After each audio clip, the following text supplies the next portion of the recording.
Antes de empezar la charla, debido a lo que escuché un poquito así en general en las entrevistas, me gustaría volver a definir un poco de qué se trata la atención plena, porque surgió en varias charlas y me gustaría volver a definir para que quede claro qué es la atención plena. La atención plena es recordar cómo se mueve la mente de un objeto a otro. ¿Sí? La mayoría de las personas creen que la atención plena es la concentración. Hay una confusión. Es decir, yo estaba prestando atención. ¿Qué significa? Que yo estaba poniendo foco en un lugar. Eso es concentración. Cuando la mente queda sobre algo, en quietud sobre eso, eso es concentración, no atención.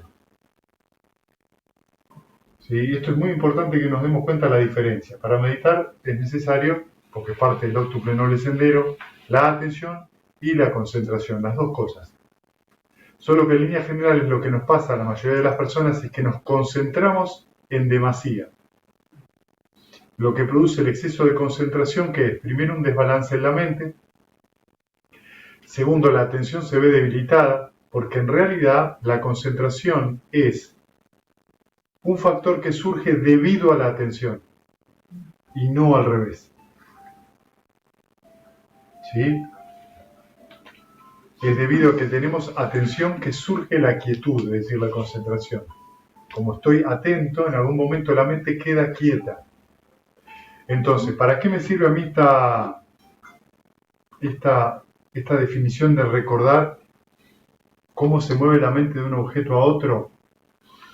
Cuando yo recuerdo el amor benevolente, es decir, lo evoco, evocar o recordar tienen características similares. Yo para evocarlo, usando una imagen o no usando una imagen, surge el sentimiento. Para eso yo tengo que dar espacio para que surja. ¿Sí? Esto funciona lo mismo si yo tengo como objeto de meditación la respiración. Yo voy a observar la respiración. Para eso yo tengo que dar espacio a que la mente intencione y contacte con la respiración o con el amor benevolente. O el objeto de meditación que quiera.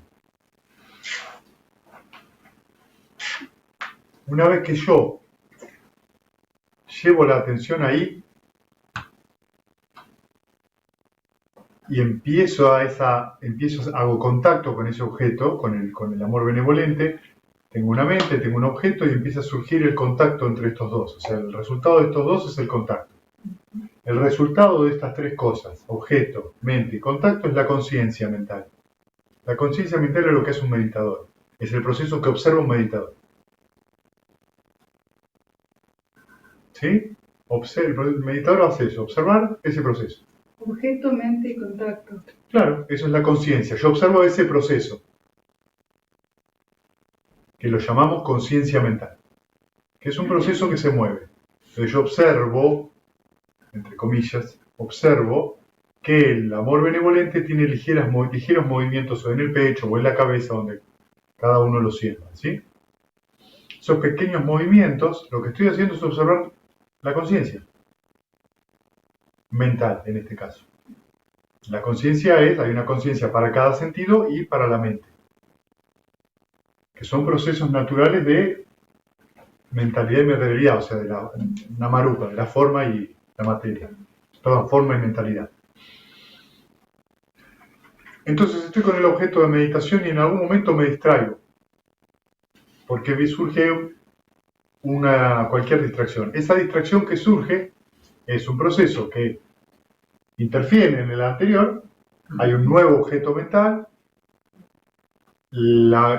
vuelvo a hacer contacto con ese otro objeto mental, se produce una conciencia sobre otro objeto, en este caso sobre zapatillas. ¿Está bien? Me doy cuenta de que eso no es el objeto de meditación elegido y hago las 6 R's, que es otro proceso mental. Que abandono las zapatillas, el pensamiento de las zapatillas, dejo de pensar en ellos, relajo, sonrío y retorno al amor benevolente. ¿Qué es lo que estuve observando en este caso? El amor benevolente, el pensamiento de las zapatillas, el amor benevolente. ¿Qué es lo que observo? Esperá, movimiento. ¿Sí?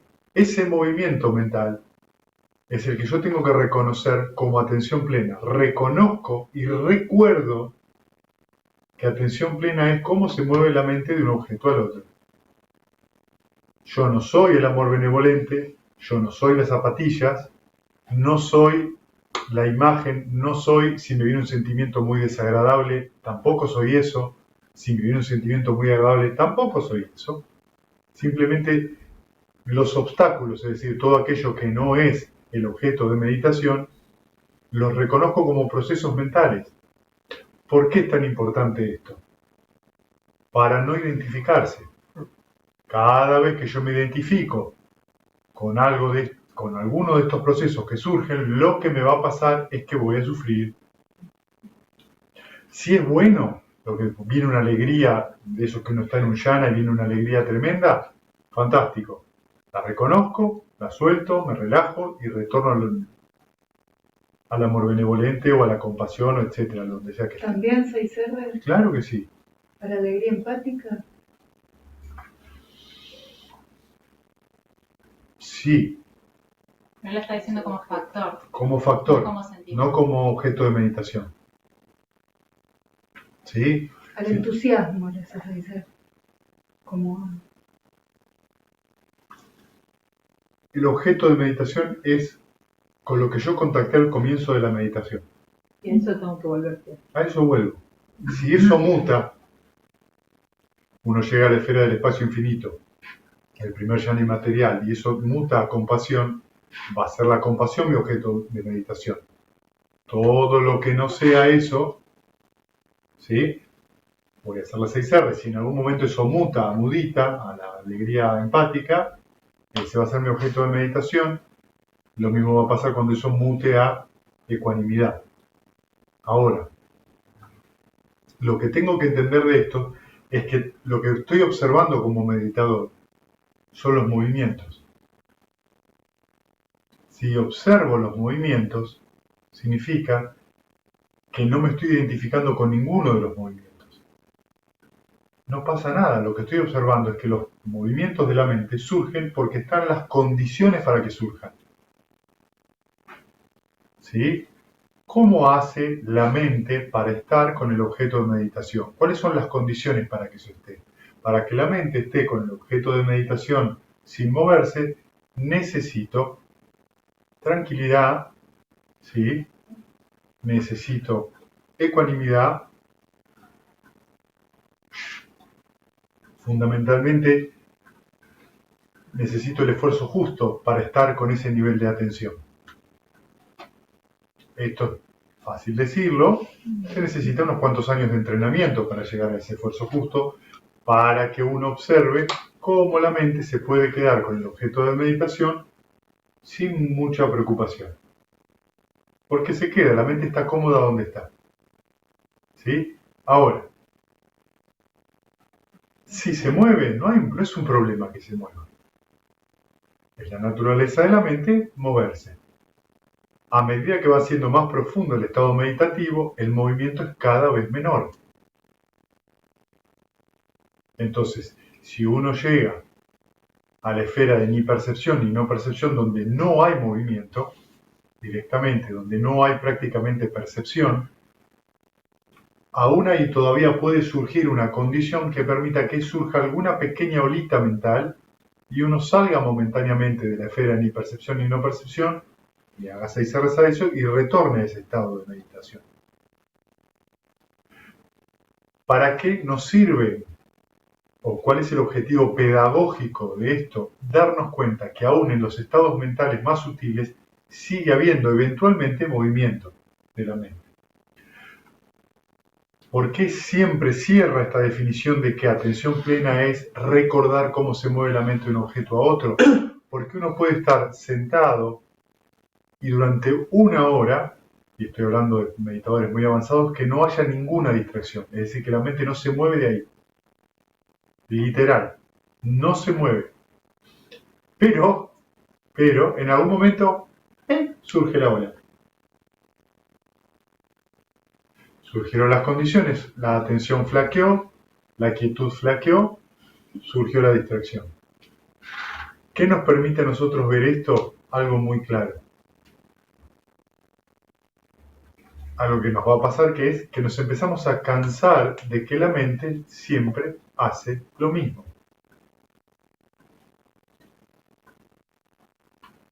A veces viene con bananas, a veces viene con mandarinas, a veces viene con caballos, otra veces viene con una desgracia, lo que fuera. Siempre hay una distracción que en teoría es diferente en contenido, pero que no termina siendo más que lo mismo.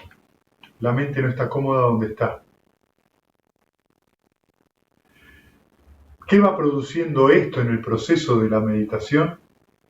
Lo que se llama desencantamiento. ¿Sí? En el Mahayana se lo conoce como desengaño. Ah, otra vez la mente tirándome algún hueso para que yo lo muerda. ¿Sí? Cuando ese proceso está suficientemente maduro, surge el siguiente estado, que es el desapasionamiento, que es una gran calma donde ya uno no se preocupa más por lo que tiene la mente, no importa, porque uno ya sabe que son pensamientos que surgen debido a condiciones. ¿Sí? Eso va a engendrar la liberación y eso va a dar lugar al nirvana. ¿Sí? A vivenciar eso. Sí, Fabio. Está explicado. Ok. Entonces, lo que les quiero decir con esto es que recordar cómo se mueve la mente de un objeto a otro es algo muy importante. Uno se olvida. ¿De qué? Me olvidé de prestar atención. ¿Pero qué quieres decir cuando vos decís que te olvidaste de prestar atención? Porque yo estoy con... Concentrarte. Exactamente. Concentrado. Entonces yo estoy con toda la cara seria, meditando, con toda la cara seria, muy concentrado, todo serio, y yo a eso lo llamo concentración. No, yo te llamo amargado. Atención no hay nada, porque si hay atención plena, lo que no hay en ese momento presente es ningún tipo de obstáculo. O sea, no hay deseo sensual, no hay duda, no hay ansiedad o inquietud, no hay pereza ni letargo, y no hay aversión o malevolencia, digamos. No hay, porque estoy atento. Si yo estoy haciendo fuerza para no irme del objeto de meditación, estoy haciendo fuerza, eso no es atención. Sí, además. Y tampoco hay eso, tampoco hay fuerza. Cuando estás atento. Sí, Estás mucho más relajado y con posibilidad de relajarte mucho más. digamos que sí. Digamos que la atención es algo, entonces, que uno puede desarrollar en el tiempo. O sea, que la atención plena es algo que se desarrolla. Sati es la palabra para atención plena. Sati.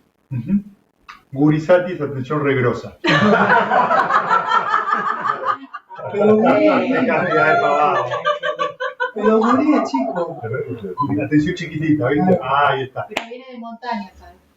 No, yo, si venís de Entre Ríos es Guri.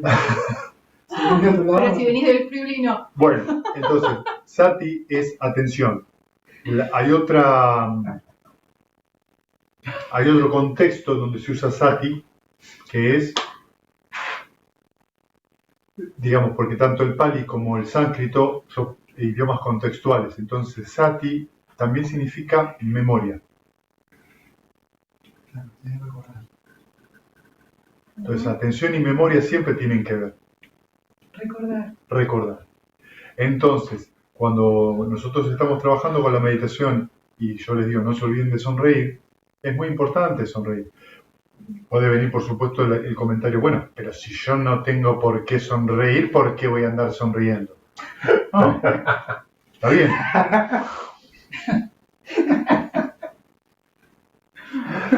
Entonces, lo que uno ahí tiene que empezar a reconocer y empezar a observar es que la mente está, si no está sonriente, liviana o alegre, significa que tiene algún obstáculo. A veces la sonrisa no necesariamente está en el rostro, pero está en la mente. ¿Sí? Muchas veces, sobre todo cuando uno está en los llanos más altos, no hay sonrisa, hay una sonrisa apenita, porque hay tanta quietud que hasta la sonrisa es mucho. Entonces no hay ni tiempo de sonreír porque está muy sutil la mente, no hay prácticamente, llamémosle, expresión de ninguna índole. Sí, pero tampoco estás así. No, No hay cara de que me duele la panza. Entonces, recordar. Tengo que recordar, me levanto a la mañana, ¿qué es lo primero que hago? Todo lo que tengo que hacer, ya tengo cara larga. Recordar, tener atención plena, recordar cómo la mente, ni bien se levantó, se dirigió a la primera cosa apestosa que tenés que hacer. Ok, 6 R's, déjalo ir, lleva tu mente al amor benevolente, irradiate y continúa el día. ¿Sí? Esto hace que quede muy claro diferenciar entre atención y concentración, atención y obsesión. ¿Sí? Que no son cosas menores cuando uno tiene largos periodos de meditación. Porque donde uno tiene largos periodos de meditación, la diferencia, si no está clara entre qué es atención y qué es obsesión, te puede llevar a la locura más terrible. Porque estás todo el día obsesionado con algo, intentando lograr algo y te lleva a volverte loco. Entonces, un retiro me va a hacer bien Duele y todo. depende. claro, depende de la persona. Depende de la persona. Porque si la persona no tiene clara cuánta energía tiene que poner, de qué se trata la atención plena, puede ser que se vuelva loco, tenga un ataque psicótico. O sea, atención, no son cosas tan inocuas. Por eso es muy importante tener claro esto y que entienda la instrucción. Mirá, la energía para recordar algo que está a la mano es suave, es poco, Es -1000. es -1000. Menos 1.000.000. ¿Sí? Es nada. ¿Por qué? Porque lo que nosotros necesitamos es reconocer o aprender cuánta energía tiene una intención. Una intención tiene un montón de energía. Esa intención mínima es suficiente para entrar en contacto con el amor benevolente. Solo tengo apenas una intención en un momento, intencionar una vez, de ir hasta ese objeto. Una vez que empiezo a sentir esa cosa cálida, ya está. Lo que tengo que ahora es observar ese proceso. Y nada más. La mente, conforme va pasando el tiempo en la meditación, se va a ir calmando. Las 6 R son lo que permite que ese proceso se restaure. Nada más. Entonces yo asisto a un proceso. Eso es una mente meditadora. Eso es una persona que medita, digamos. Eso me lleva a que yo dejo la meditación y puedo hacer lo mismo cocinando, puedo hacer lo mismo en cualquier ámbito. ¿Qué hago? Observo. No me apresuro a que la mente forje una opinión. No me apresuro a tratar de lograr solucionar mentalmente. Observo y aguardo a que llegue la respuesta a lo que tengo que hacer. Es otra manera de tomar contacto con el mundo. Por eso Buda fue un maestro que enseñó de una manera completamente diferente y por eso se llama Dharma o Dhamma. Es enseñanza, es una educación. Estamos acostumbrados a hacer mucha fuerza para cada vez que tiene que ver con el pensamiento, con lograr algo. Entonces hacemos mucha fuerza mental, la consecuencia es cansancio. O sea, acá lo que nos está diciendo el Buda en particular, menos. Poné menos y observa. Nos da en el punto flaco, ¿no? Poné poquito y tené paciencia. Ah, no, pero no es como entonces, no es como el dicho vasco, si tomo un vaso es una cosa y si me tomo la botella es mejor, porque un vasito hace bien. No. Bueno, entonces, voy a leer ahora un sutta que es de la Anguttara Nikaya, es decir, de los sermones agrupados numéricamente. Es un sutta cortito. Está tomado de la traducción del inglés de Bhikkhu Bodhi Nanamoli y la traducción es de Anton Baron, creo. La traducción es la abolición no necesita ser ejercida, ¿sí? Es decir, el acto de voluntad no necesita ser ejercido. Y de lo que habla esto, esencialmente, es del origen dependiente trascendente. Es decir, de la otra parte del origen dependiente. ¿Sí? El origen dependiente es la médula del budismo. Cuando uno observa el origen dependiente de manera directa y clara, vivencia el nirvana, ¿sí? Y entra en la corriente. Por eso es tan importante, por eso insistimos tanto con esto, para que sea algo bien claro. Entonces, lo voy a ir leyendo y lo vamos a ir comentando, ¿sí? Y al final hay una parte donde retoma todos los eslabones. Monjes, alguien cuya conducta es virtuosa no necesita ejercer el acto de voluntad. ¿Cuál acto de voluntad? Que la liberación del remordimiento surja en mí. Es natural que la liberación del remordimiento surja en alguien que es virtuoso, en alguien cuya conducta es virtuosa. ¿Sí? ¿Qué es lo que está diciendo? Que en alguien que cuida los preceptos, los cumple, que a eso se le llama conducta virtuosa, no tiene remordimiento. ¿Sí? Entonces, los preceptos, no matar y, digamos, no tomar ninguna vida ni lastimar a ningún ser viviente de manera intencional, no tomar lo que no es dado de manera intencionada. El tercero es no mentir, no decir insultos, no calumniar y no hacer chusmería. El cuarto es no tomar alcohol y drogas. Y el quinto es no llevar una vida sexual que me lastime o lastime a otros. ¿Sí? Entonces, fíjense algo muy importante, porque lo que dice acá el sutta es natural que la liberación del remordimiento, es decir, de la culpa, no surja, en alguien que es virtuoso, es decir, alguien que cumple los preceptos no se siente culpable. Esencialmente es para eso. O sea que esto es un cambio muy importante entre la visión general que hay sobre los preceptos, ¿sí? Y un aspecto más profundo de los preceptos, que es qué pasa en la mente. ¿Qué sucede en la mente cuando rompe un precepto? La visión general que sería más moral. Claro, la moralina, ¿sí? Pero que también tiene que ver con en general el comportamiento hacia afuera. Pero lo que a nosotros nos interesa es cómo eso afecta a la mente, dado que es a partir de la mente y de las intenciones mentales que uno actúa. Entonces, fíjense con lo que dice, alguien cuya conducta es virtuosa no necesita ejercer la voluntad, que la liberación del remordimiento surge en mí. Es decir, alguien que es virtuoso, que cumple los preceptos, no tiene que ejercer la intención ni siquiera que ojalá no tenga culpa. ¿De qué? Es una condición natural de no romper los preceptos que no haya culpa. Es decir, que la mente esté livianita. Pero la abolición lo relaciona con la culpa. No, con la voluntad. Pero siempre en relación a la culpa, No, con no. remordimiento. No. Para. Recién empezó, ¿sí? Entonces esto es importante que uno lo comprenda. Si uno tiene una conducta que justamente no le trae conflictos a la mente en general está tranquila. No tiene esa resistencia, no se va a encontrar con esa clase de conflictos mentales.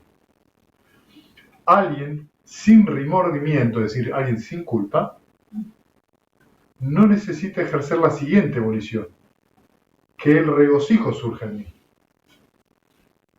¿Sí? Es natural que el regocijo surja en alguien que no tiene remordimiento. ¿Está bien? Entonces alguien que no tiene culpa, ¿cómo está? Alegre, tranquilo. No tengo que pensar voy a estar alegre. Yo, los preceptos, estoy tranquilo. Surge ese regocijo, ese goce, esa alegría, naturalmente. De ahí que sea tan importante, ¿entienden? ¿Ven el primer eslabón con el segundo? Una mente que no tiene remordimientos es naturalmente una mente que tiende, vamos a decir así, tiende más al regocijo, a la alegría. Alguien con regocijo no necesita ejercer la siguiente volición, que el entusiasmo surge en mí. Es natural que el entusiasmo surja en alguien con regocijo. ¿Sí? Entonces, de esa alegría viene el entusiasmo. ¿Qué es el entusiasmo? ¡Qué bueno! Vamos a hacer tal cosa. ¿Sí? Ese debería ser la actitud para meditar. Me voy a sentar a meditar. ¡Qué lindo! ¡Qué alegría! Y esa debe ser la actitud cuando dejo de meditar también. ¡Qué lindo! Voy a dejar de meditar. ¿Sí? Ese entusiasmo está ligado justamente a algo que, por eso es tan importante relajar y sonreír. Relajar propicia justamente esa posibilidad de aliviar. Si entonces reconozco, suelto, ya no pienso más en eso. Cuando relajo, surge un regocijo, porque surge alivio. De ese alivio sonrío, viene el entusiasmo. Y con esa sonrisa voy a retornar al objeto de meditación.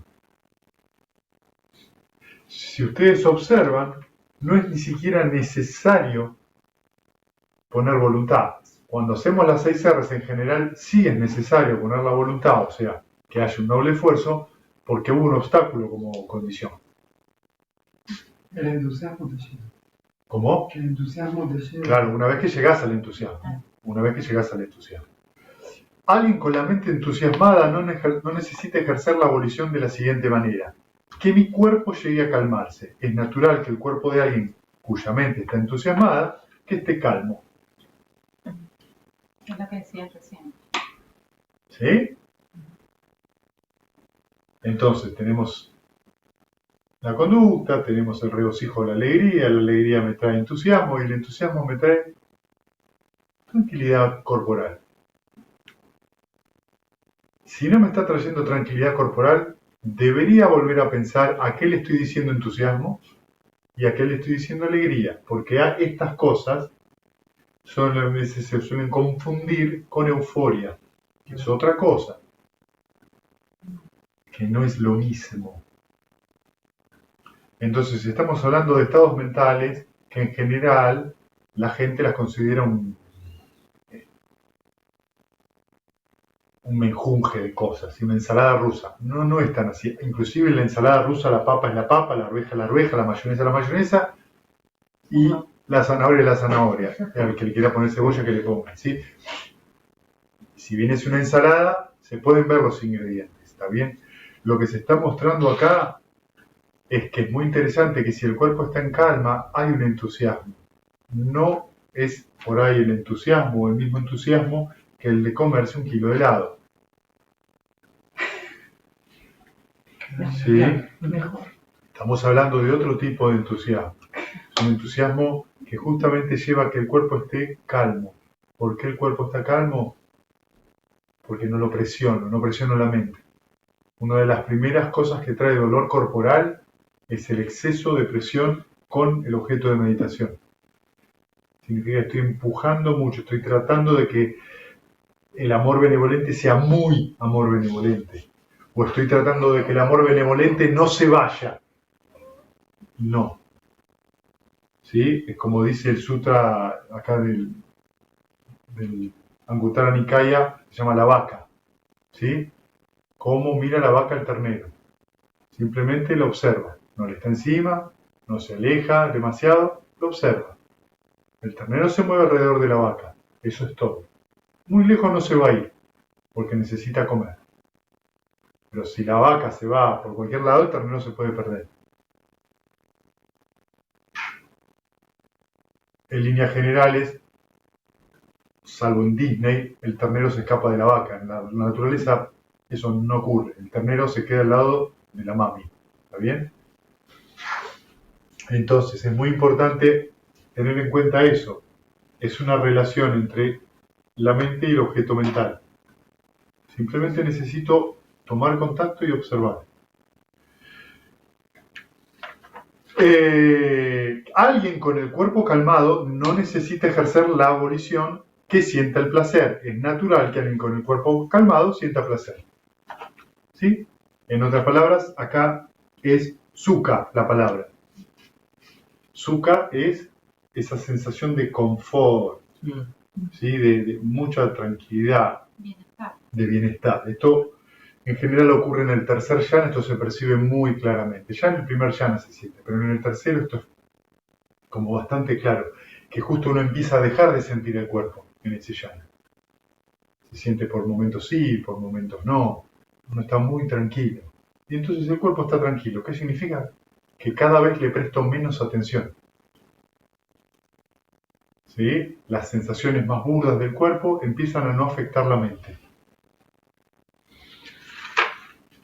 Alguien que siente placer no necesita ejercer la volición que mi mente sea concentrada. Es natural que siente placer, es natural, perdón, que alguien que siente placer tenga la mente recogida o concentrada. ¿Sí? ¿Qué significa? Que cuando se siente eso, naturalmente la mente se aquieta. Y acá vemos una diferencia, ¿no? Vieron que no pone atenta, dice aquietada. Significa que la mente está cómoda orbitando el objeto de meditación. Significa eso que por ahí, si nos distraemos, va a ser muy rápido. Ah, ya lo vi. Como decía Violeta, es como empieza, ella le dio la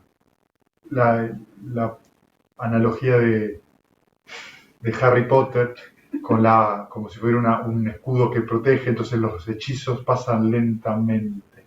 La mente se va volviendo cada vez más lenta y entonces uno ve más rápida, ve más claramente cómo se va distrayendo la mente y puede hacerse ICR antes. Pues la mente baja de velocidad hasta el punto donde uno puede ver cómo surge el pensamiento, se transforma en una imagen, uno lo suelta y desaparece. Entonces uno puede percibir ese proceso de generación del pensamiento, cómo se produce esa distracción. Entonces uno puede dejarlo ir, aplicar las 6 R's mucho antes de que surja la imagen o la emoción o lo que fuere. Entonces la mente aquietada permite eso. Pero bien que nos dice, para tener una mente aquietada necesitamos como condición los preceptos, la alegría, el entusiasmo, la calma corporal, el placer, y recién ahí surge la quietud. Lo dice Buda, yo no lo digo. Que es una quietud sin volición. Eso Claro, cuando esto ocurre, es la mente se aquieta. ¿Qué significa? Que la mente está cómoda donde está. Es condicionada por esos factores. Exacto. ¿Sí? No porque uno se lo proponga. No porque uno se proponga, no me voy a desconcentrar, voy a seguir mirando. El punto. Claro, hay una película. A mí me hizo reír mucho, probablemente a ustedes no les guste.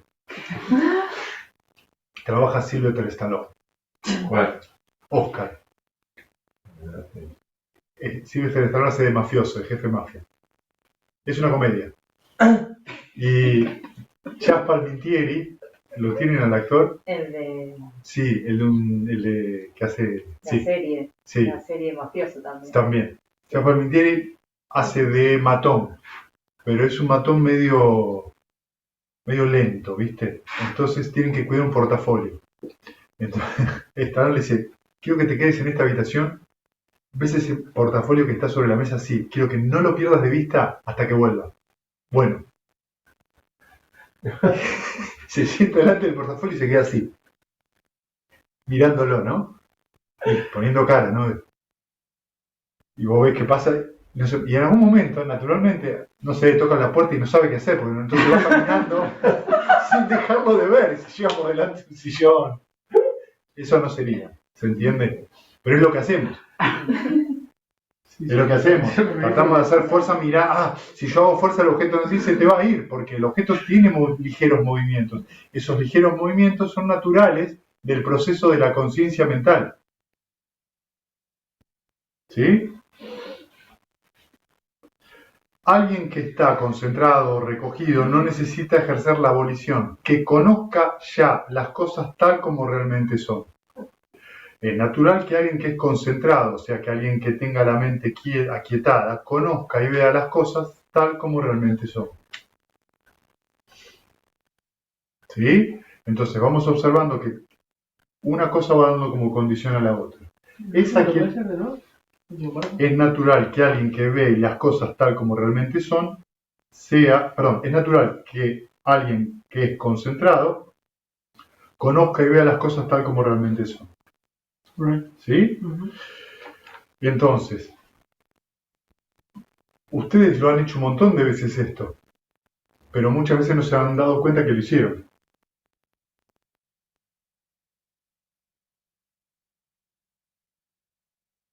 A ver.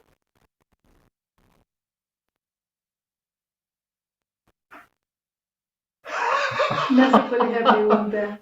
Muchas veces ustedes hicieron esto o han vivido ese momento, Lo llano.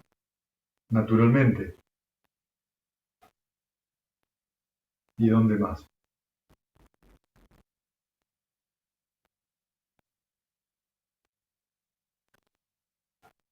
En los yanas sí, eso pasa de manera natural. Después de las 6 R, después de hacer la lectura. Después de hacer las 6R, cuando retorno, vuelvo al objeto. Ese volver al objeto, ¿qué significa? Volver a recordar. Cada vez que yo recuerdo y eso surge, veo las cosas como tal y cual son. ¿Cómo son? Impermanentes, es decir, condicionadas. Si me apego, sufro. Y son impersonales. No hay nada en eso que pueda decir es mío, soy yo o me pertenece. Simplemente es algo que está sujeto a condiciones. Cambian las condiciones, cambia el objeto mental. En otras palabras, cada vez que yo aplico las 6 R's, me acuerdo de que de las 4 nobles verdades. Ah, me identifiqué con esto, primera noble verdad, sufrí. Ah, reconozco que estoy sufriendo, lo suelto, dejo de pensar en eso. Reconozco la avidez, que es esa contracción en la cabeza que se produce, ¿sí? Esa contracción en la cabeza y en el cuerpo es lo que tengo que relajar. Entonces, cuando reconozco eso, estoy reconociendo la segunda noble verdad. Hay una condición para el sufrimiento. Gracias. O sea que el sufrimiento, en la vida hay sufrimiento. La primera noble verdad budista no es todo el sufrimiento. Es hay sufrimiento. Hay un origen. Por eso la traducción todo el sufrimiento no es precisa. Porque si todo es sufrimiento, la cesación también debería serlo. Entonces todo no es sufrimiento, hay sufrimiento. Entonces surge, puedo reconocer el origen de ese sufrimiento que es la avidez, que es esa pequeña contracción que está en la cabeza cuando surge una distracción. Suelto eso, me relajo y esa contracción desaparece, la avidez cesa. Cuando la avidez cesa, ¿qué siento? Alivio, que es la tercera noble verdad. Hay una cesación de ese sufrimiento. Ese alivio es lo que Bhante Vimalaramsi dice Nirvana mundano. En ese momento siento algo que solté. Muchos de ustedes les pasó que cuando pasaron por la R de relajar, algo les cambió. Porque por ahí soltaron una condición muy, muy vieja y muy fuerte, o soltaron eso y cambiaron de llana, les pasaron cosas muy grandes porque es muy fuerte ese paso de relajar. Sonrío, es decir, de un estado negativo, obstructivo, paso a un estado positivo y lo desarrollo y retorno, que es volver al objeto de meditación, que es desarrollar ese estado positivo. Esto es el noble esfuerzo, esto es el óctuple noble sendero. Las 4 nobles verdades. En un segundo. Cuando sufro, ¿qué pasó? Me olvidé de las 4 nobles verdades porque es mío. Yo sufro. Yo te quería contar todo lo que yo sufro, ¿entendés? Todo lo que yo sufro ahora. Y ahora también. Y más ahora también. Entonces, cuando recuerdo las 4 nobles verdades, eso desaparece. Lo que va haciendo que cada vez sea más clara esa visión, esa perspectiva o esa visión clara. Esa visión clara, que es el primer peldaño, digamos, del óctuple noble sendero, en un principio es mundana. Ah, esto yo lo veo, que es lo que ustedes están haciendo. Aplico, mirá, es verdad, aplico las 6 R's, me cambia el estado mental, vuelvo y estoy más tranquilo. Puedo ver. ¿Es impermanente? Sí. ¿Está sujeto a la condición de la mente? Sí. Bueno, en ese momento estoy viendo, estoy siendo atento. En ese momento estoy atento.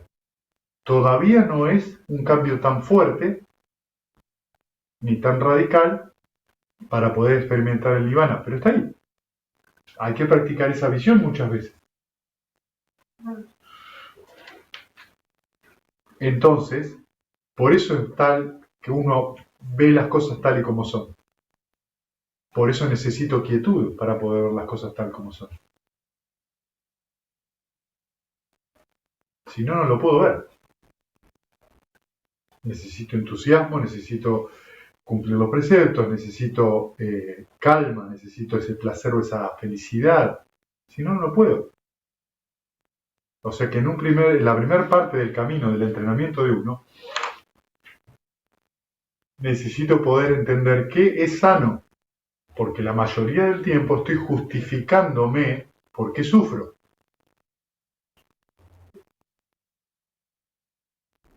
No, yo le contesté mal porque lo que me dijo, entonces yo le dije y me dijo, y cuando me dijo le dije, y él me dijo y le volví a decir, y me dijo y le dije, y lo único que hago es justificar mi malestar, y por más que tenga razón, porque por ahí tengo razón, sufro lo mismo, porque la razón no me hace sufrir menos, solo me hace sentir más miserable, porque yo tengo razón, y vos no la tenés. En este juego, que se da mucho al principio del entrenamiento de la práctica de la meditación, cuando uno empieza a practicar el camino budista, porque no es la meditación nada más, son los preceptos, es la meditación y es empezar a ver esto que estamos charlando ahora, ¿no? Poder ver con sabiduría, ver cómo relaciono lo que veo en la meditación con el momento a momento. Al principio es esto, la persona no sabe qué es lo sano y qué no es sano, y considera que discutir por la emoción del momento está bien, en tanto y cuanto la razón esté de mi parte.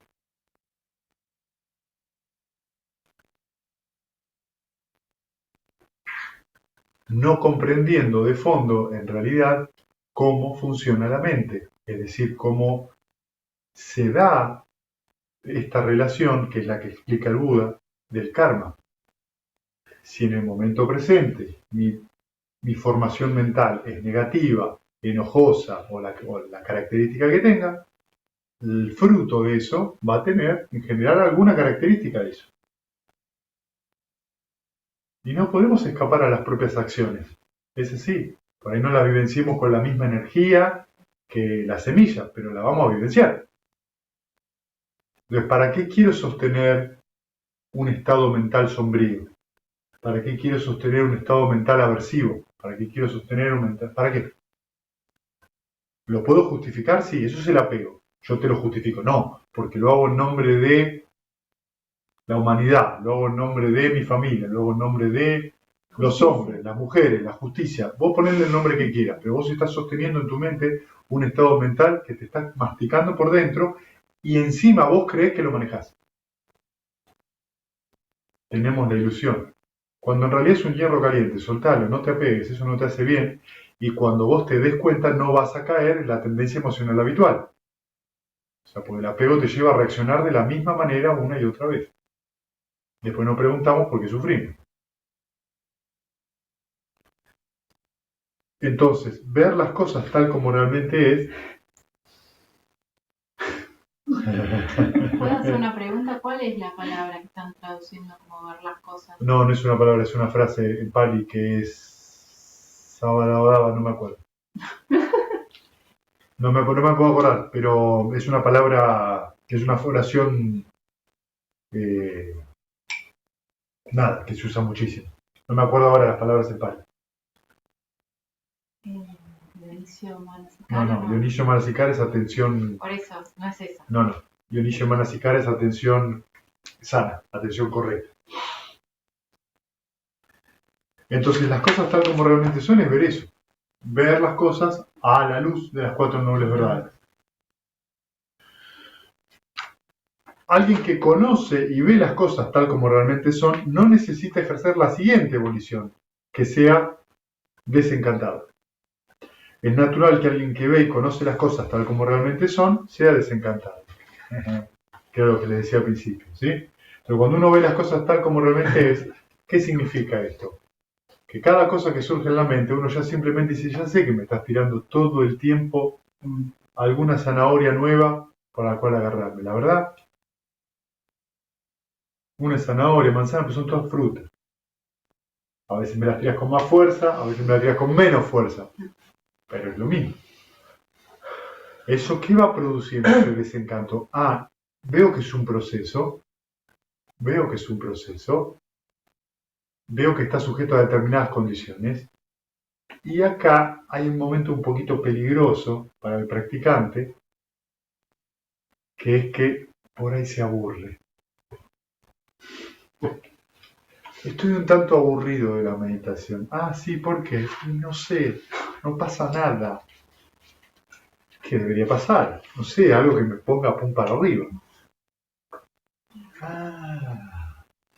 ¿Y qué es pum para arriba?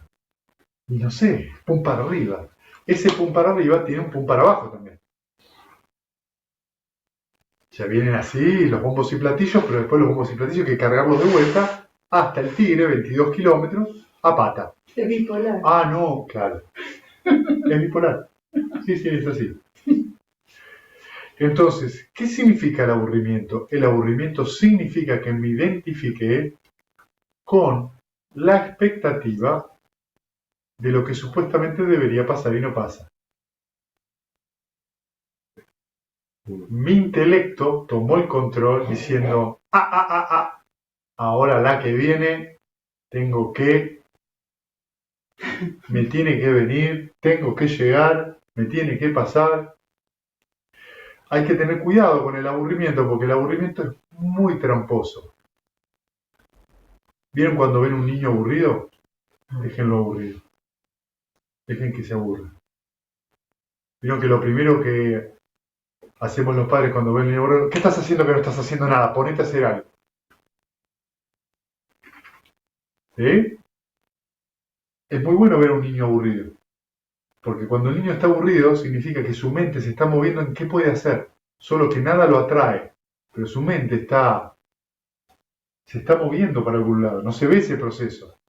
Pero está ahí. Distinto es cuando está fastidioso. Ya no es que está aburrido, está fastidioso.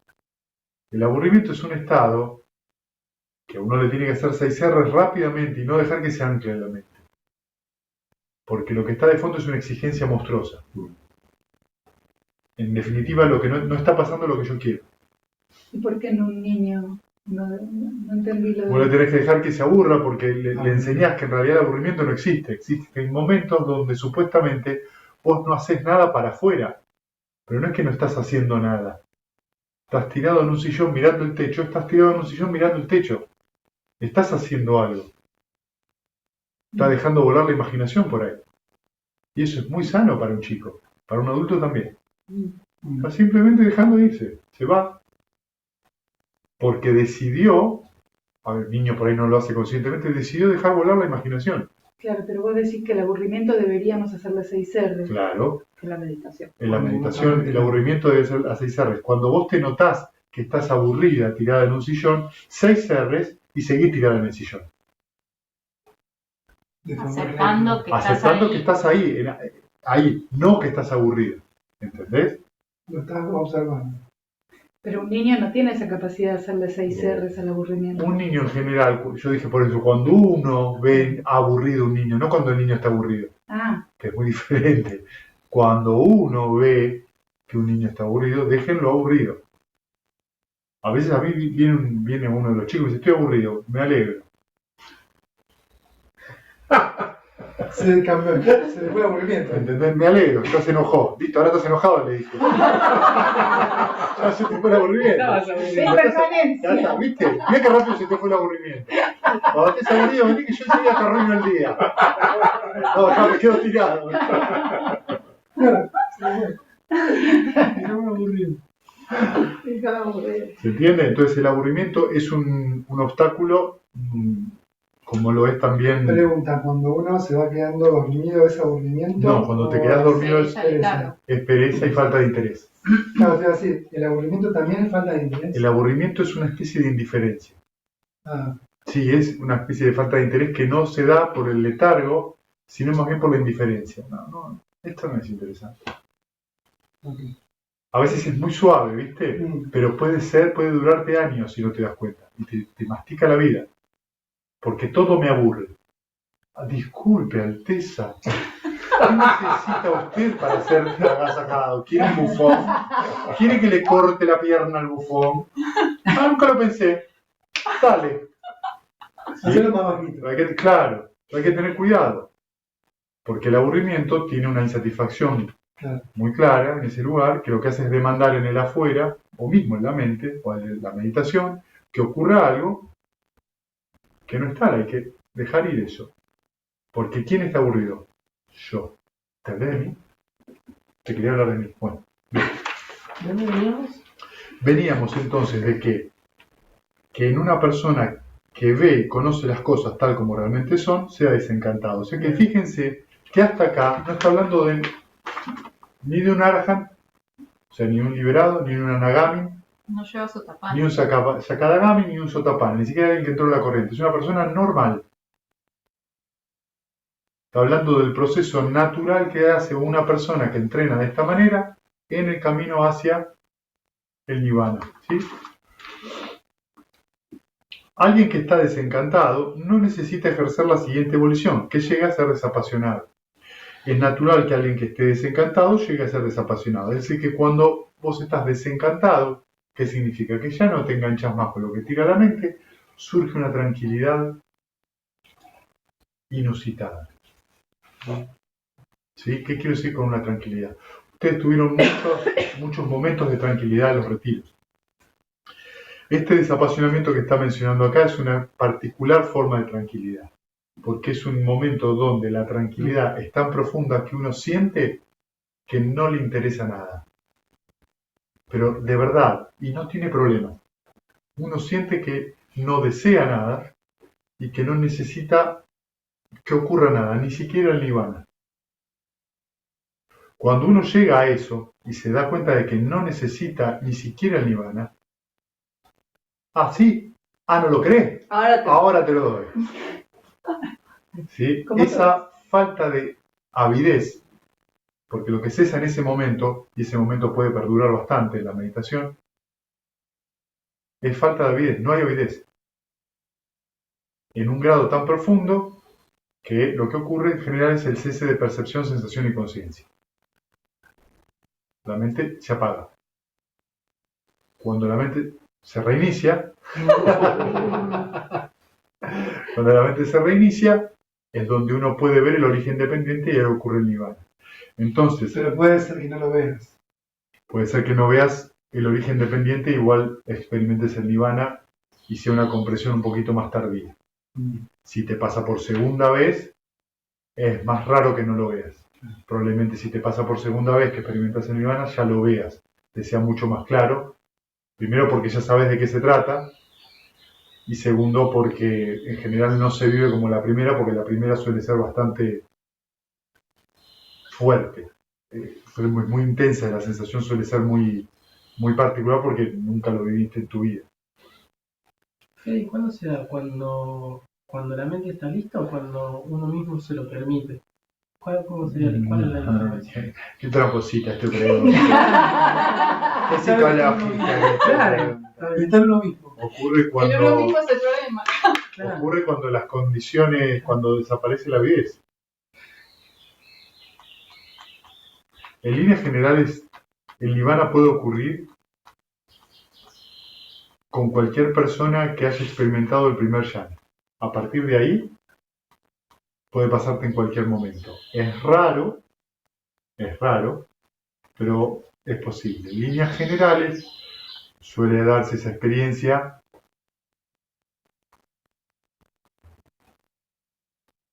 experimentando los yanas más altos, porque la persona vivenció de manera clara todo este proceso de cómo se origina la actividad mental, y lo ve tantas veces que en algún momento ocurre este proceso de desencantamiento y desapasionamiento. Entiendo. Cuando la avidez cesa, en algún momento viene esto, viene como una intuición directa. La verdad que yo estoy bien así. No entendí lo que le dijiste a Fabio. Como que uno puede experimentar el nirvana, pero no ver el origen dependiente. Claro, cuando a veces ocurre que cuando se experimenta por primera vez la atención al salir de la sensación de sensación, percepción y conciencia no es muy fuerte. O sea, es muy fuerte para lo que vos estás acostumbrado, pero no es lo suficientemente aguda esa atención para ver los eslabones. Pasan tan rápido que por ahí no los terminás de ver, pero lo vivís. Pero te enterás Te enterás.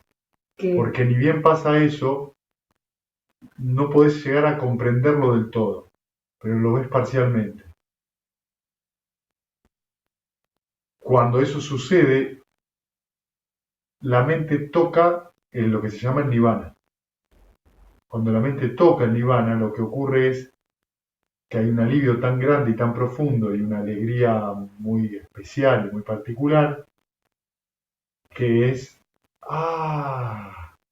esto es.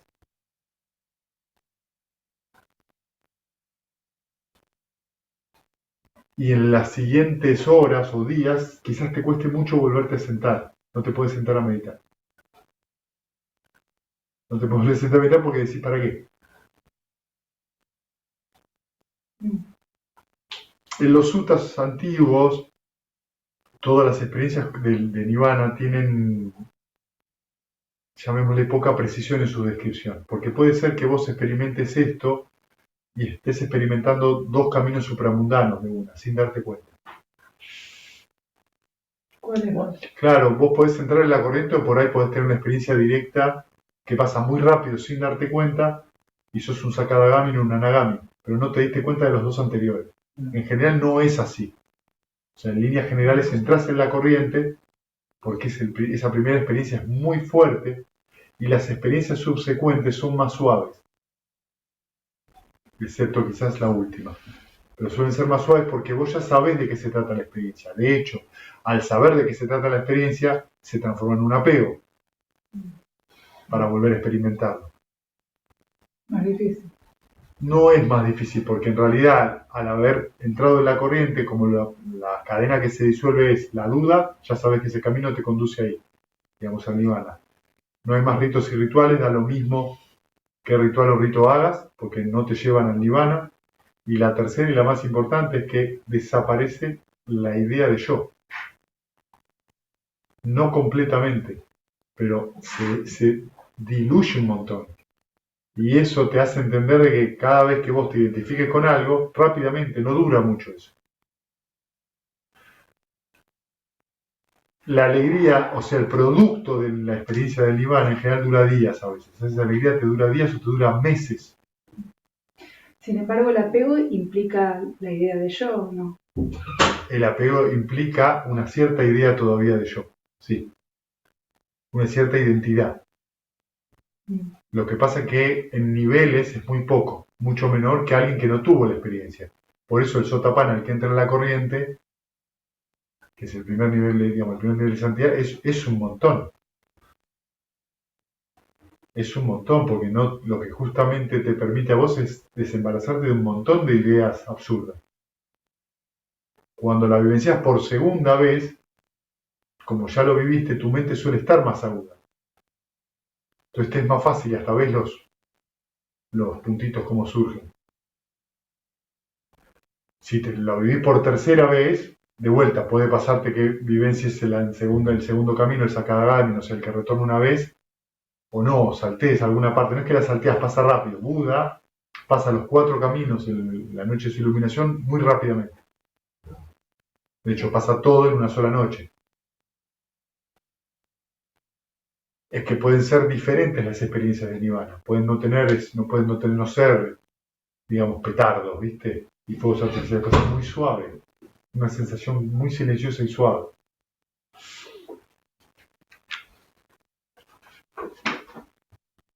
Alguien que está desapasionado no necesita ejercer la siguiente evolución, que descubre el conocimiento y la visión de la liberación. Es natural que alguien que está desapasionado descubre el conocimiento y la visión de la liberación. ¿Sí? Que es lo que acabo de contar un poco.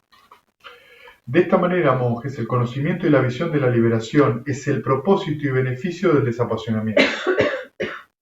El desapasionamiento es el propósito y el beneficio del desencantamiento. El desencantamiento es el propósito y beneficio del conocimiento y la visión de las cosas tal como realmente son. El conocimiento y la visión de las cosas tal como realmente son el propósito y el beneficio del recogimiento a la concentración. El recogimiento es el propósito y beneficio del placer o de la felicidad. La felicidad es el propósito y el beneficio de la tranquilidad. La tranquilidad es el propósito y beneficio del entusiasmo. El entusiasmo es el propósito y el beneficio de la alegría. La alegría es el propósito y el beneficio de la liberación del remordimiento. La liberación del remordimiento de la culpa es el propósito y el beneficio de la conducta virtuosa. De esta manera, monjes, un estado fluye dentro del estado siguiente. Un estado llena el estado siguiente para pasar de esta orilla cercana a la orilla opuesta. Esta cosa es muy importante, ¿sí? Buenísimo. ¿Podés leerlo otra vez? De esta manera, monjes, un estado fluye dentro del estado siguiente. Un estado llena el estado siguiente para pasar desde esta orilla cercana a la orilla opuesta. Vieron que no dice una persona se transforma en otra. Cuidado, ¿eh? Claro. Cuidado porque las palabras acá no son Yoicas. no, claro, no son accidentales. Está diciendo un estado, ¿qué significa un estado? Una acción fluye dentro de otra acción. Un estado impermanente va hacia otro estado impermanente. Y lo describe. Es un proceso descriptivo. Descriptible, ¿se entiende? Pero ese movimiento, volvemos a la atención plena. Si yo logro tal cosa porque yo soy tal o cual cosa, desde este punto de vista que estamos viéndolo desde, digamos, del origen dependiente trascendental, estaríamos... Bueno, lo que le dije ayer de la persona íntegra, la persona Claro. íntegra era eso. Sí, se entiende, digamos, distinto es si vos a qué te dedicas y yo soy taxista. Simplemente ahí estoy haciendo una descripción de lo que hago, no es que yo sea taxista. Trabajo en un taxi, en la manera coloquial de hablar. Pero acá estamos hablando en ese sentido, como estamos tratando de hablar del nirvana, que es algo que en realidad no se habla porque no puede hablarse de algo que es incondicionado, porque las palabras son condicionadas. El lenguaje que se utiliza tiene que ser como muy claro y preciso. ¿Sí? Entonces fíjense que este es todo el camino completo, desde los preceptos hasta la sabiduría. Si ustedes leen lo del medio, alegría, entusiasmo, tranquilidad, felicidad, quietud mental, ver las cosas tal y como realmente son, es decir, ecuanimidad en otras palabras, son los yanas. Siempre los yanas describen eso, alegría, felicidad, ecuanimidad. Vamos de una sensación más suave a una sensación más fuerte a una sensación más suave. Entonces acá está todo el camino, preceptos, meditación, o sea, yanas, y sabiduría. Y el camino está entrelazado. Como un estado fluye dentro de... Exactamente. Entonces yo voy a un lugar y solo medito. ¿Estoy haciendo el camino budista? No, estás haciendo la parte de meditación. Si lo otro yo no lo veo, no lo entiendo, no lo voy a entender. Porque Buda no enseñó a meditar solamente.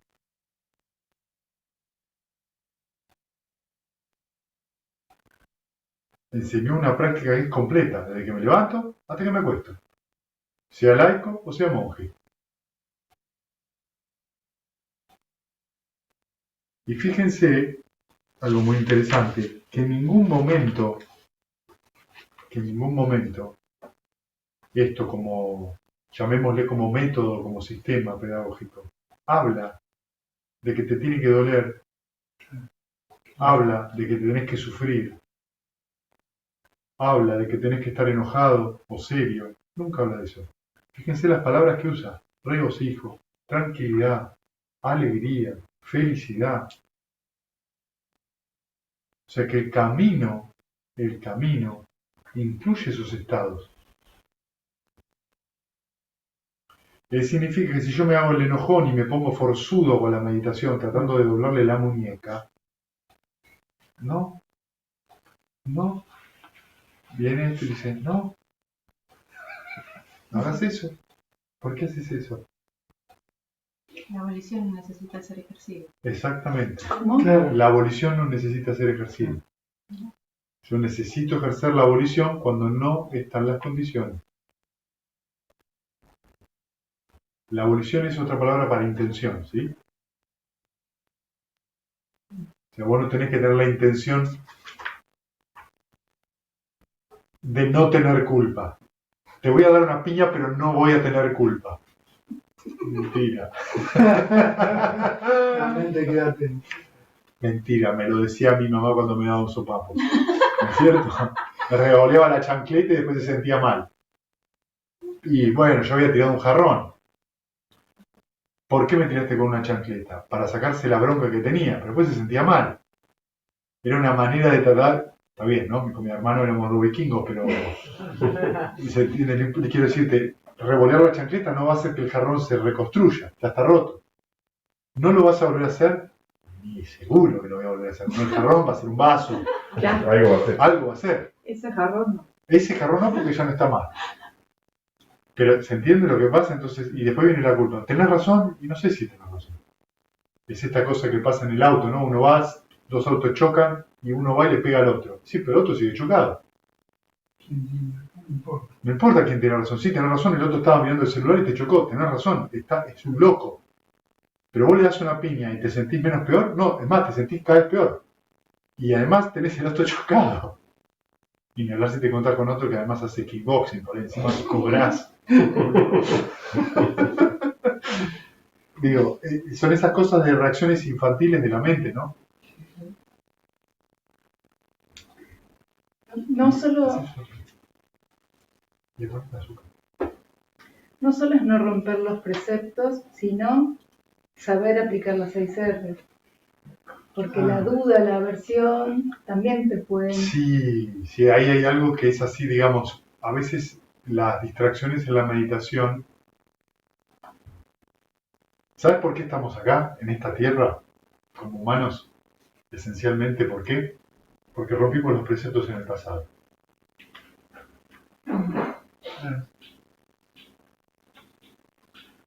Buda decía que renacer como ser humano era rarísimo. Que las posibilidades de que se renaciera como humano era como encontrarse en el medio del océano y encontrarse una tortuga.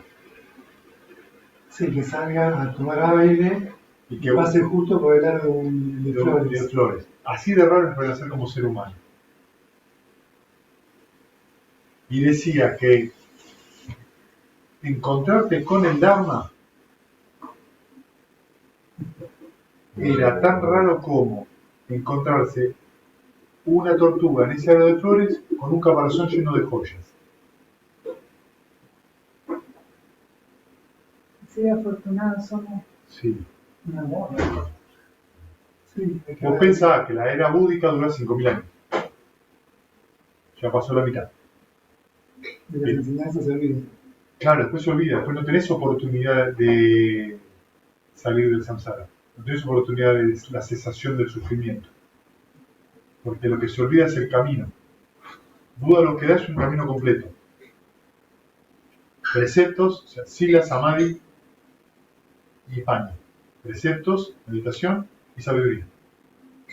Otras tradiciones espirituales tienen alguno de estos. Por ejemplo, todas comparten los preceptos, no a veces de la manera mejor entendida, pero tienen una cierta, llamémosle, canasta en la conducta. Algunas de estas tradiciones comparten las meditaciones, pero hay que ver cómo están orientadas las meditaciones. Pero la tercera Muy poco. La sabiduría. es la complicada. Porque por más que ahora querramos hacer un sincretismo espiritual muy conveniente al siglo XXI, el Buda fue muy claro, anatta, no yo. Y cuando vas ahí, Hay un te conflicto. encontrás con un tendaderal de guerra porque los cristianos dicen una cosa, los musulmanes dicen otra cosa. No, y también pensaba, ¿no? Que muchas religiones tienen como la sabiduría como para ciertas personas. Sí, sí, sí, absolutamente. Esa cosa de cooptada.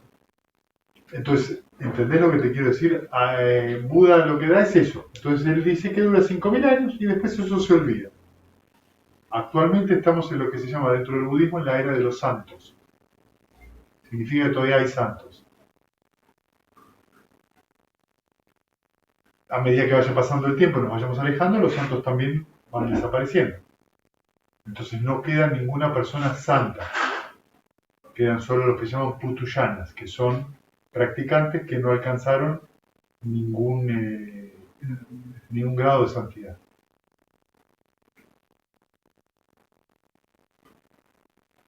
Actualmente hay muchas tradiciones que se están enseñando donde no hay grado de santidad en la persona que enseña.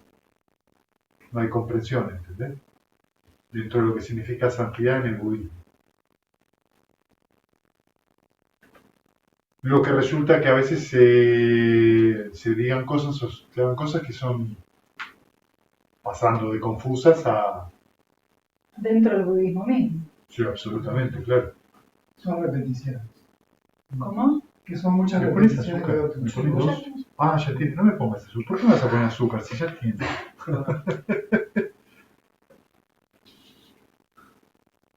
Entonces, cuando... Así de raro es. Gracias. En esa rareza, en esa cosa es donde uno tiene que realmente sentirse afortunado cuando se sienta a meditar, de que se da el espacio, ¿viste? La verdad, sacando todo esto que digo, es la generosidad con uno mismo de darse el espacio para sentarse a tener un momento de tranquilidad para poder ver las cosas como son. Con una mente alegre, con una mente livianita. Más allá de que termines de meditar y dejes la llave del lado de afuera. de la Está calle. perfecto, bueno, pero por eso te digo, lamentablemente no hay atención a cuenta en el banco. No es que yo puedo meditar 2 horas y decir, bueno, mira, de estas 2 horas, una déjamela en caja de ahorro, la otra pasámela a dólares. Así, Es mejor que meter los dedos adentro del aceite caliente. De Mejor que meter los dedos adentro. Alguien me contó el otro día que metió los dedos en el aceite, supuestamente Aceite. en el aceite caliente. Estaba haciendo 3 cosas a la vez y no sé. ¡Wow! O Se me botó regalar la tablet y mano. dinero de retiro. ¿Qué? Voy a ir regalando tablet y dinero de retiro. Es mucho mejor. ¿Sí? Pero me parece que muchas veces en la vida diaria confundimos atención. Sí. Creemos que estamos prestando atención y realmente no es así y después terminamos con la mano en el aceite, la llave afuera, nos caímos o no, las cosas que nos pasan a pero todos. ¿entendés? Porque ahí es No estás donde prestando atención. nos olvidamos. Yo Olvidás. estaba mirando lo que hacía. Sí, pero no estabas atento. Pero ¿cómo si yo estaba mirando? ¿Estabas recordando cómo se movía la mente? No, estaba obsesionado con la cerradura, pero no vi la llave. ¿Qué fue lo que te pasó? No viste el movimiento de la mente. Y eso hace que, toda atención no es estar así. No es estar con los ojos de Bart Simpson. Es darle espacio a la mente para observar el movimiento, y si la mente está alegre y distendida, es fácil. Y si le chingás, también es fácil. No pasa nada. No pasa nada. ¿Qué va a hacer? Se rompió, se cayó, bueno, Lo que fuera. o lo que sea, ¿no? Algo que yo suelo contar, que allá a los chicos de Córdoba, que muchas veces pasa en los sendos de práctica Zen, es que vos ves un montón de gente seria creyendo que esa seriedad, eso es atención. No, eso es estar serio. No es estar ni atento ni concentrado. Es otra cosa. Y se confunde esa atmósfera de seriedad con silencio. Cuando vos estás ahí te das cuenta que las máquinas de la mente de cada Es un uno siguen estado funcionando. constructivo en realidad. la solemnidad. Te estás identificando con eso. Así como también hay gente en el Zen que es muy alegre y muy distendida, digo, no estoy hablando del Zen simplemente por experiencia personal, hay gente muy distendida y que es un gusto practicar y es un gusto lo que irradian. ¿Por qué vas a hacer eso? No hay por qué estar con mala cara, no hay por qué estar con toda esa... ¿Por qué? ¿No te gusta hacer eso? ¿No te gusta ese momento, esa oportunidad para sentarte, entrar en contacto con algo maravilloso? Todos saben, digo, el año pasado cuando hicimos el retiro de 5 días, que quiero decirles que cuando mencioné el retiro de 10 días, estaban todos muy, ay, no sé, pero cada vez más viene más el entusiasmo. Vamos. Y se acuerdan que el retiro de 5 días, una de las cosas que yo les dije al final, es que era un placer estar compartiendo, porque estaban todos muy alegres y felices. Entonces era gustoso estar, porque era tanto lo que se irradiaba, que te levantabas y te reías, y no sabías de qué te reías. ¿Y qué te vas a reír? Si la mente la tenés así. Cuando eso va ocurriendo, vos te vas dando cuenta de que este muchacho que vivió hace 2600 años, de pelo oscuro y ojos celestes, y tenía algo, sabía unas cuantas cosas. Porque el camino te lo describe tanto él como los Arahant de una manera muy precisa. Y te vas dando cuenta que no dice las cosas, y más o menos, no es más o menos. Te aseguro que por algo te lo dice. Por eso es una enseñanza que es completa y no retazos. El retiro de 10 días, además, ¿no? Los 5 es como llegando a la mitad. Claro, después Hay mucho más. Después cuando pasás de ahí, es como diría, la mejor parte. ahora empieza. Ahora empieza lo bueno. Después está buenísimo seguir. Sí. No, es que después de eso, viste, La bajada. 6, 7, el octavo día, hasta el octavo, noveno día, es como, viste, Wow. pasan, es donde vos ves la magia por todos lados.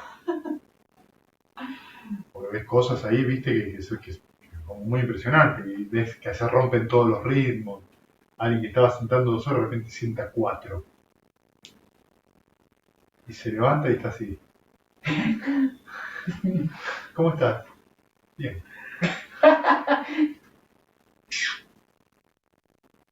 Pero también es un momento, digamos, porque cuando eso, contestando a tu pregunta, cuando vos tenés ese tipo de experiencias, llegás muy profundo a ese tipo de experiencias repetidamente en un retiro, y estás tocando el octavo yana y demás, lo que te pasa es que estás cerca del nirvana.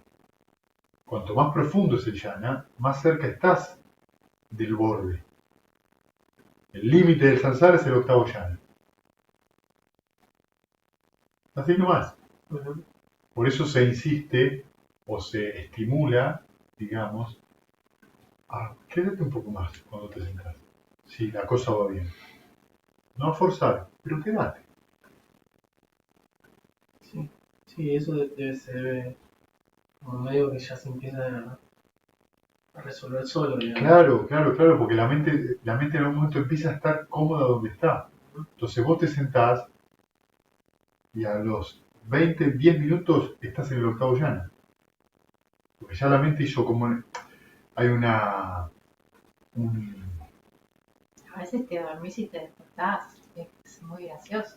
Te dormís en el octavo yana, te despertás en el octavo yana. Hay Octavo día, noveno día. Una locura.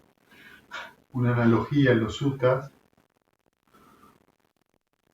que se da para el que entra en la corriente, pero que se da en el proceso, digamos, de meditación, que es un hombre muy fuerte pone una barra de hierro en el medio de un río y tira de la barra y entonces puede ver el fondo.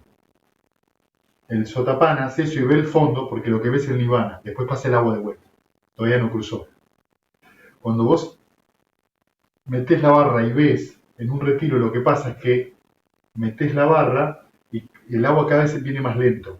Entonces cada vez vas más rápido hacia el estado meditativo, cada vez más profundo. Cada vez vas más rápido ahí porque la mente está muy permeable, está muy maleable. Cuando vos te sentás, no hay nada. ¿Qué haces? ¿Estás viendo la televisión? No. ¿Estás usando el celular? No. ¿Qué haces? Solo te estás sentando, tomás mate, te reís, comés comida rica. no todo lo rico por ahí que algunos quisieran, ¿sí? En todo momento, pero la estás pasando bien. Estás al lado, hay árboles, tenés cielo, tenés muchas cosas que te ayudan.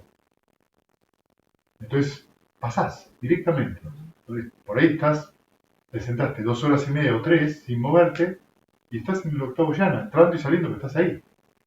¿Qué sabes cuándo va a pasar? Por eso es interesante y por eso el entusiasmo mío de hacer uno de 10. ¿No? Y también en esta forma que estamos haciendo para los que hicimos otras prácticas antes, esta cuestión de que cada uno maneja sus tiempos en la meditación Es un golazo. es definitiva. Creo que para mí es el cambio más radical, porque también lo hablamos con Fede el otro día, ¿no? Estábamos hablando de esto, del retiro y qué sé yo. Te vas responsabilizando también de si te quedaste porque te quisiste quedar, porque sentiste que y si hiciste mucha fuerza, es tu responsabilidad, y si no hiciste mucha fuerza y fuiste indulgente, también lo tenés que ver vos, y es todo un ida y vuelta donde vas aprendiendo realmente dónde está ese balance y cómo y hasta dónde vas a empujar, si querés empujar o si no querés empujar, o si te sirve empujar, si no te sirve empujar, si querés dejar de llevar nada más, ¿no? Todas esas cosas uno las aprende muchas veces cometiendo errores, básicamente. Entonces, bueno, es una oportunidad. Cuando los horarios están muy estipulados, eso se te hace difícil. Y nosotros que lo hicimos muchos años con los horarios muy estipulados, se cortaba, ¿no? Me acuerdo que Fede se enojaba en los retiros y decía, yo me quería quedar, otra vez nos tenemos que levantar y no sé qué. Y yo no me daba tanto cuenta en ese momento, él se quejaba. Pero cuando empezamos a sentar así, cada uno manejando su tiempo, yo dije, wow, con Fabi lo hemos hablado mil veces. Sí. Fue un cambio muy rotundo. Así que es algo muy importante aprovechar, ¿no? Cuando estamos ahí, o en estas jornadas, de realmente, ¿no? Si tenés que levantar, ¿cuál es el problema? Ay, estás ¿Te querés sentar afuera o te querés sentar afuera del sol? O lo que sea, ¿no? Seguir tu propio camino, desarrollar tu intuición en relación a lo que te va pasando, tu propia práctica. Como digo, responsabilizarte también, y que muchas veces uno, lo digo por experiencia, la pifiás muy fuerte y bueno. No pifiás muy fuerte. ¿Por qué la pifiás muy fuerte? No, pero quiero decir, en un momento yo me recuerdo haber hecho mucha fuerza en un momento y... No, bueno, pero eso no es pifiarla muy fuerte, eso es aprender. No, claro, pifiar muy fuerte es otra cosa. Fueron 5 días el año pasado. Fueron 5 días, sí. El quinto día terminamos. Sí. Bueno, ¿alguna otra pregunta, duda con respecto a esto, al sutta o a la meditación?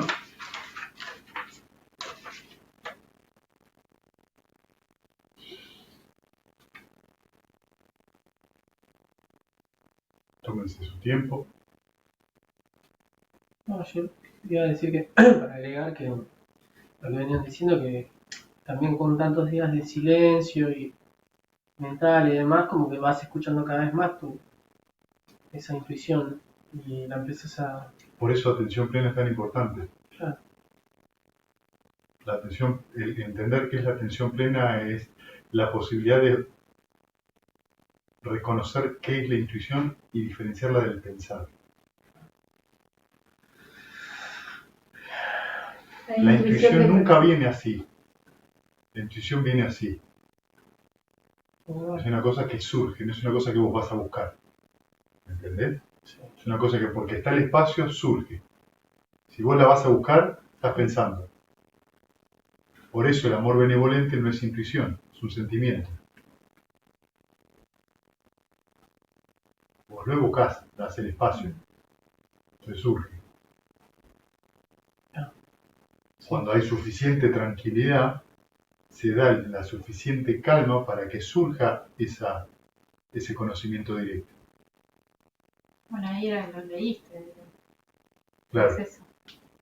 Es el paso anterior al que dice ver las cosas tal y como son. Bueno,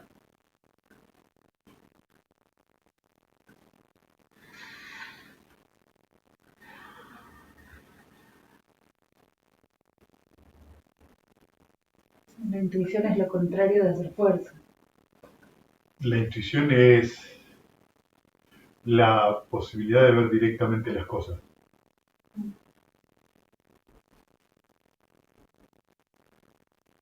Sin que medie reflexión.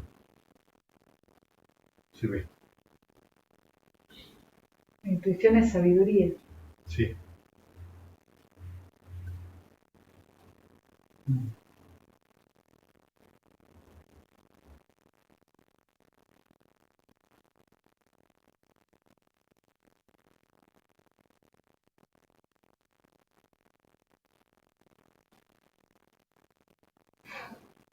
bueno.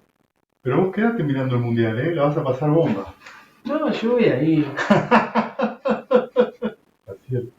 Igual nos queda otra jornada más antes del retiro. No, ya está, es algo que ya tengo charlado conmigo mismo. Bueno, Lo hablé con las altas esferas mías. las altas esferas le pedí perdón a Messi. Así que Bueno, hablé con Macaya. el día que lo vea le voy a decir. Bueno, ¿alguna pregunta más?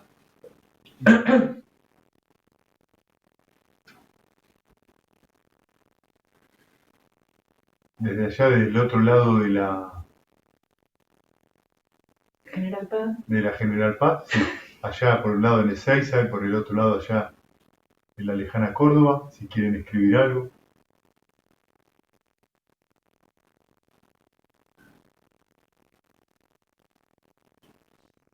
No, tengo como algo medio confundido. Después cuando se me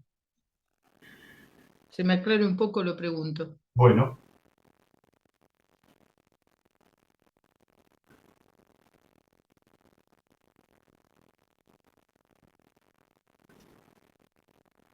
¿qué hacer? A ver, ¿cuándo? ¿Qué hacer cuando toca el... Cuando toca el dolor. Bueno, si es un dolor físico, lo tratan igual que cualquier distracción. Reconoces el dolor donde duela, ¿sí? Por ejemplo, duele una rodilla. Ah, la muerte. Ajá, bueno, eso sería otra cosa. ¿Vos te referís cuando tenés el recuerdo de alguien que se murió o la sensación donde vos estás reflexionando sobre la muerte? Te voy a decir dos cosas. Cuando uno, si es el recuerdo doloroso de alguien que se murió, dame un segundo. Alguien cercano, se murió. Bien.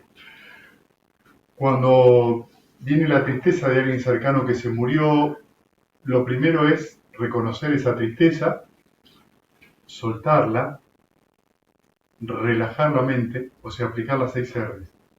Sonreír y retornar al objeto de meditación. ¿Qué te va a servir observar este proceso? Dos cosas. Primero, que la tristeza va a surgir de acuerdo al recuerdo, es decir, a la condición. Uno se acuerda de esa persona y la tristeza surge. Pero con las 6 R's te das cuenta de que puedes dejar la tristeza momentáneamente. Entonces, se produce algo que te das cuenta que la tristeza surge por momentos la puedes dejar, por momentos puede volver, vos la dejás. Entonces esa sensación de ritmo entre tristeza y no tristeza, que puede ser alegría o una sensación por lo menos de calma, hace que uno primero no se deprima. Segundo, no le tenga miedo a lo que siente, que es muy importante eso. Ese reconocimiento de ese proceso de cómo surge la tristeza y cómo se va la tristeza hace que todo el duelo sea mucho más corto y mucho más fácil de sobrellevar. Eso significa que la tristeza no es algo que nos acompaña todo el tiempo. Ay, tristeza. O sea, surge la tristeza porque hay condiciones y hay momentos donde no está esa tristeza. Si la tristeza está todo el tiempo, significa que uno lo está alimentando o está pegado a esa tristeza. Entonces, esto permite sanar una pérdida de una manera mucho más veloz y mucho más sencilla.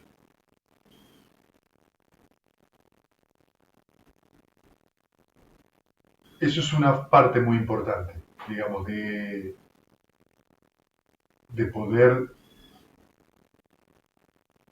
en una situación de pérdida, digamos, de un familiar o de un amigo, de una pareja muy querido, la posibilidad de ir dejando suavemente ese estado de tristeza.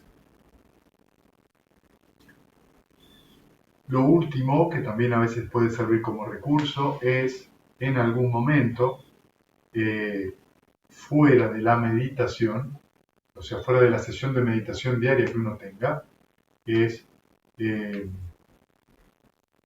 recordar a esa persona 5 o 10 minutos e irradiarle amor y benevolencia a esa persona. El hecho de irradiarle amor y benevolencia a esa persona ya va a hacer que la actitud mental cambie, porque amor y benevolencia, o compasión, o alegría empática, o ecuanimidad, lo que sea que uno le resulte más sencillo, va permitiendo que la mente quede en un estado más alto y más elevado. Es decir, que si yo irradio amor y benevolencia y me siento triste, no estoy irradiando amor y benevolencia. Lo que estoy haciendo es estar triste. Entonces, cuando le irradio amor y benevolencia a alguien, aunque esa persona no esté, mi mente tiene que estar clara y alegre. Si no, no estoy irradiando amor y benevolencia. Pero te digo esto como segunda opción y lo digo fuera de la sesión de meditación porque, digamos, en general, irradiarle a alguien que se murió requiere ya una determinada experiencia en la práctica, no se hace al principio, porque es muy fácil dejarse llevar por la tristeza, la congoja, la sensación de pérdida. Entonces, eso no sería bueno de cultivar porque te va a llevar a un estado negativo y muy doloroso. Pero si uno tuvo una buena meditación y tiene la mente muy elevada, por ahí quiere hacerle después de la meditación en un momento del día con esa mente 5 minutos. ¿O no? Sí, eso es algo muy importante porque es una herramienta fundamental para comprender de qué se trata, ¿no? De qué se trata la muerte y de qué se trata el dolor frente a la pérdida de algo y cómo eso también es impermanente. Y que no es necesario estar aferrado al dolor creyendo que aferrarse al dolor es amor por esa persona.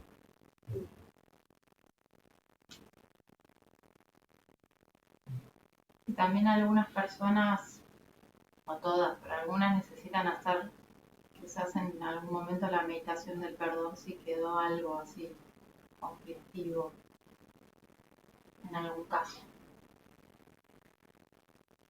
Me pasó con algunas personas, inclusive con gente que había fallecido hace 20, 30 años atrás, seguían enganchadas en algunas cuestiones y tuvieron que trabajarlo así para poder soltar. ¿Cómo se trabajan las adicciones? Pregunta Juan. Bueno, ¡qué pregunta, Juan! ¡Qué Vos pregunta! pediste preguntas. Tiraste con todo. Mirá, lo primero que uno tiene que entender con respecto a las adicciones es que en general todos somos adictos a algo. El trabajo con las adicciones es un trabajo que uno tiene que hacer con mucha tranquilidad y mucha paciencia. En ese sentido es muy importante un poco lo que hablamos al principio de la charla, que es primero reconocer, que lo hablé con vos, Violeta, en la entrevista, qué es lo sano y qué es lo que no es sano. Esencialmente, cuando la mente está feliz o está contenta debido a que nosotros queremos que eso siga así, no reconocemos en el momento en que ese estado de alegría o de felicidad cambia y pasa a un estado donde no hay felicidad y no hay alegría, que naturalmente nosotros lo interpretamos como algo negativo. La mente, si no está en un estado, está en el otro y va pasando de un lugar al otro. Entonces, ¿por qué surge una adicción, digamos? La causa de la adicción es porque tengo una sensación que es desagradable, y como tengo una sensación desagradable que no tolero, apelo al alcohol, a la droga, a la televisión, el nombre que uno le quiera poner, para sentir una sensación agradable. En el proceso entonces mental donde surge algo desagradable, las 6 R son un camino crucial, porque lo que hago es simplemente reconocer que lo que estoy sintiendo es desagradable. Reconozco, lo suelto, relajo y retorno al amor benevolente, al objeto de meditación. O a lo que sea que esté haciendo en ese momento, si estoy cocinando, con la alegría renovada de la sonrisa, de haber abandonado ese obstáculo. Ahora, como nosotros cultivamos durante mucho tiempo la conducta de alguna manera, mediante un agente externo, tratar de solucionar una sensación interna de desagrado, esa conducta tiene mucha fuerza en uno, o sea, es la tendencia emocional habitual que tenemos. Frente a algo desagradable, mi tendencia emocional habitual es, cada vez que siento algo desagradable, voy y me compro un chocolate. O me tomo una botella de cerveza, o agarro el auto y lo pongo, acelero a todo lo que da, lo que fuera. Reconocer ese estado como negativo y dejarlo, abandonarlo, es un paso muy importante. Relajar es quitarle la avidez a ese estado negativo. ¿Qué significa eso? Que le saco el combustible a ese estado negativo. Le saco lo que lo alimenta. Por ahí al principio uno no lo nota. Luego sonríe, es decir, reemplaza ese estado negativo y retorna a la actividad que sea que esté haciendo, con esa sonrisa. Con el tiempo, por eso digo que hay que tener paciencia, al quitar la avidez mediante el paso de la relajación, ese estado negativo cada vez surge menos, porque no tiene alimento. ¿Cómo se alimenta el estado negativo? Reaccionando. Entonces, si yo estoy mal y compro un chocolate, aunque el estado que siga sea de placer, estoy alimentando porque estoy reaccionando a ese estado. ¿Cómo hago para no alimentar ese estado? Reconociéndolo, dejando de pensar en él y relajándolo. Ahí le quito el alimento, que me puede servir tanto para una adicción a algo químico, alimento, comida, drogas, alcohol o lo que fuera, como también a una reacción habitual que yo tengo. ¿Sí? Cada vez que es invierno me pongo de mal humor. Eso también es una forma de adicción. O ante una situación que me desagrada me enojo siempre. Entonces lo que nosotros vamos reconociendo son ciertos patrones que se repiten en la mente y que surgen por diferentes condiciones. ¿Qué significa eso? Que hay diferentes condiciones, pero la reacción es siempre la misma. Es decir, actuamos como locos. Un loco hace eso. Digamos, no tiene la capacidad de observarse. Entonces, cuando yo empiezo a reconocer eso y utilizo el paso de la relajación, quito combustible. Se necesita perseverancia, paciencia, y eso con el tiempo me va a permitir ver, es solo una sensación desagradable, y con el tiempo no va a venir la necesidad de tener que tapar eso con otra cosa, es decir, de comerme un sándwich de jamón a las 4 de la mañana por sentir que discutí con mi mujer por cualquier cosa. Digamos, eso es una forma de trabajarlo desde la meditación. La otra forma de trabajarlo es siempre perdonándose a sí mismo. Perdonarse a sí mismo implica reconocer qué cosa, que uno no entiende. Eso es lo que uno se perdona. Si uno lo piensa digamos, lo piensa de manera clara, cualquier adicción que uno tiene es una cosa que te hace daño. Pero por alguna razón o circunstancias creemos que no, creemos que nos trae alivio. Y de verdad que nos trae alivio. ¿Por qué? Porque en el cerebro, la sustancia que estoy consumiendo, el cerebro me recompensa, me dice, alivio. Entonces hay una confusión. Yo siento alivio biológico, pero después me pide más. En ese lugar la naturaleza animal está muy alimentada, me pide más. Bueno, lo hago de vuelta. Otra vez, me pide más, me pide más, me pide más, me pide más, hasta que en algún momento me vuelvo un adicto. Llámese a lo que quieran, ¿eh? Digo, adicto a una persona, adicto a una religión, adicto a una droga, da igual. Eso está partiendo de la base de que la sensación desagradable no es tolerable. Cuando es una sensación desagradable y nada más. Es solo eso. Y también a que uno, luego de que está metido en ese círculo, siente una profunda vergüenza. Porque por ahí a través de eso miente, o engaña a las personas que quiere, o se comporta de manera no honrada. Entonces además se siente con remordimiento. Lo primero entonces es perdonarse de no entender que las acciones que estamos llevando a cabo no son sanas, no la persona, las acciones. Modificar una acción es mucho más sencillo que modificar una ilusión. Una persona es una ilusión. Entonces yo quiero modificar algo que esencialmente no existe. ¿Por qué fallo? Porque no existe. Esencialmente por eso. No hay una persona que modificar, hay una acción que modificar. ¿La acción dónde está? ¿En la mente? ¿En la palabra? ¿O en la acción física? Eso es lo que nosotros tenemos que observar. Yo quiero cambiar mi personalidad. No cambies tu personalidad. Cambia las acciones y vas a ver que lo que llamamos personalidad, entre comillas, cambia solo. Pero tiene que partir de una mente generosa, y de una mente que sea compasiva. Es decir, me perdono, porque no entiendo. ¿Por qué hago eso? Porque no entiendo. Porque no entiendo qué es bueno y qué es malo. Es decir, yo me bajo una botella de vino todos los días, no estoy entendiendo. No es que sea bueno o sea malo, es que no lo entiendo y creo que eso me hace bien. O la persona que come mucho, o la persona que ve televisión 15 horas, o la gente que trabaja mucho. Digo, hay adicciones que están aceptadas socialmente directamente, ¿eh?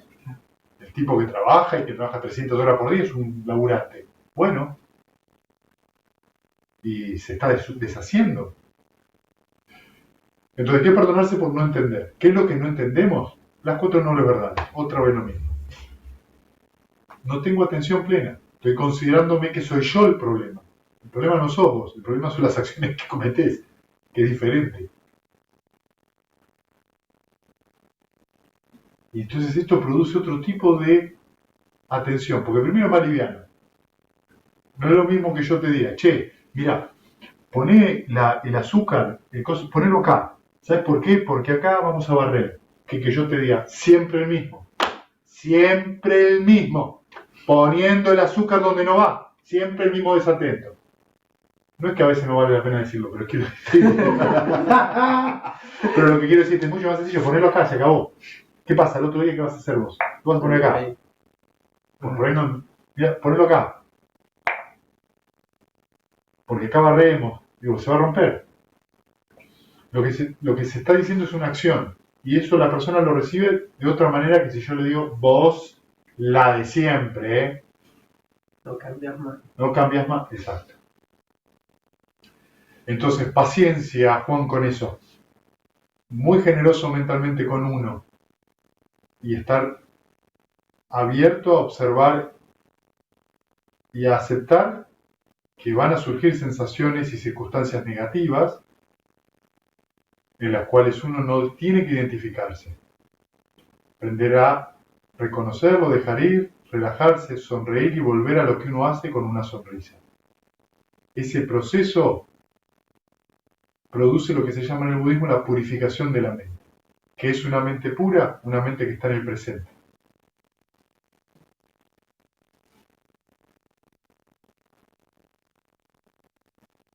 Bien, ¿alguna pregunta más?